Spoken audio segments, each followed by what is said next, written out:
Welcome to Splendid Tales, where justice has a sense of humor and karma always pays in full. Today's story? Oh, this one burns slow, like gasoline waiting for a spark. It was supposed to be an ordinary afternoon. The street shimmered under lazy sunshine, kids rode bikes, sprinklers hissed softly. But peace ended when Karen, the neighborhood queen of paranoia, spotted her black neighbor, Marcus, sitting calmly on his porch, typing on his laptop. She narrowed her eyes like she just witnessed a national security breach. "He's hacking the neighborhood," she whispered to herself, gripping her phone like a weapon of righteousness. Within seconds, she was on 911, her voice trembling with fake terror. "Yes, officer, there's a man messing with the Wi-Fi," she gasped dramatically, as if she'd uncovered the next world war. The dispatcher paused, confused. But Karen was committed.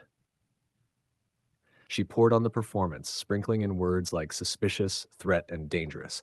Meanwhile, Marcus just sighed, sipping his iced tea. He had no idea he was minutes away from becoming a criminal in a story written by pure delusion. The Wi-Fi he was hacking? His own. He just changed the password after noticing an unknown device connected, named Karen's iPhone. Oh, the irony. Minutes later, the sound of sirens ripped through the calm. Neighbors peeked out, watching as police cars screeched to a halt in front of his home. Karen stood proudly in her robe, hands on hips, ready to witness her heroic arrest. But Marcus only looked up, puzzled, and muttered, "This should be good."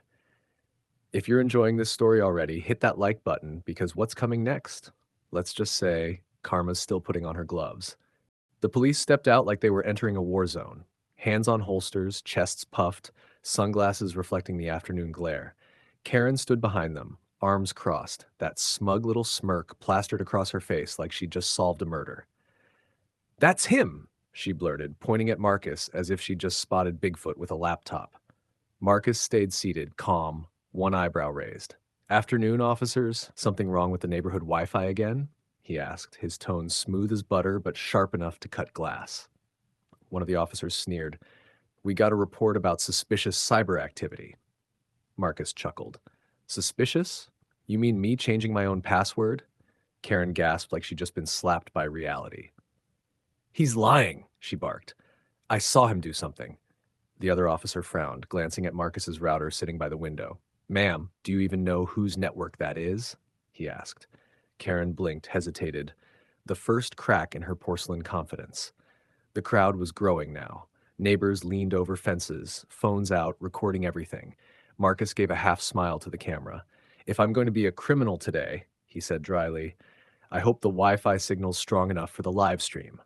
The crowd snickered. Karen's face turned a shade of red not found in nature. The officers exchanged awkward glances. Something wasn't adding up. And for the first time, Karen started to sweat under the same sun that had been shining so sweetly on her lie. If you're enjoying this madness so far, don't forget to like, comment, and subscribe, because what happens next? Oh, you'll want front row seats for this. The taller officer decided to dig deeper. "All right, ma'am, let's check this hacking situation," he said, clearly doubting Karen's dramatic tale. He walked up to Marcus's porch, inspecting the router like it was a crime scene. Marcus, amused, leaned back in his chair and said, "Be my guest, officer. Passwords changed, but logs don't lie." Karen's confident stance began to melt. "Wait, you don't need to check that? He could have deleted the evidence," she stammered, clutching her phone like it was her last shield. The officer ignored her, scrolling through the router's connection list. Then he froze, his brow arched. Ma'am, care to explain why your phone was connected to his Wi-Fi?" The crowd erupted. Laughter rippled across the street like thunder. Marcus tilted his head, smirking. "So the real hacker was you?" he teased. Karen's mouth opened and closed like a goldfish in distress. "No, no, that's a mistake," she sputtered. The shorter officer shook his head. "You've been stealing his Wi-Fi for weeks. That's illegal, ma'am." One neighbor yelled out, "Looks like her internet plan expired along with her common sense." The laughter grew louder, phones filming every glorious second. Marcus stood, finally meeting her eyes. "Next time you accuse someone, make sure your hands are clean first." His tone was calm, too calm, and that made it sting even more.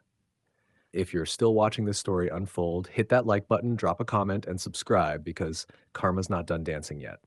The next morning, the video of Karen's meltdown exploded online, millions of views overnight. The title: Woman calls police on man for changing his own Wi Fi, gets exposed live. Her robe, her rant, her ridiculous accusations all on full display. The internet baptized her with a new name: Wi Fi Karen. Her phone wouldn't stop buzzing, friends stopped calling, her job gone within 48 hours after HR saw the footage. The neighborhood Facebook group, where she'd once acted like the self appointed sheriff, now roasted her with memes and jokes sharper than any blade. Even the local news ran the story, calling it a cautionary tale of racial profiling gone wrong. Meanwhile, Marcus became the neighborhood hero without even trying. Brands reached out for interviews, kids waved when he passed by. One neighbor even dropped off a stronger signal mug at his doorstep. He smiled, but he never gloated. Revenge had already done the talking. Days later, Karen tried to apologize. She walked up his porch, eyes red, voice shaky. I, I didn't mean to, she began. Marcus just looked at her, calm as ever, and said, "You didn't need to mean it. You just needed to stop doing it." Then he closed his door softly, leaving her standing there, face heavy with the weight of her own undoing. If you felt that sting of poetic justice, don't forget to like, comment, and subscribe for more stories like this. Because here on Splendid Tales, karma doesn't whisper, it roars.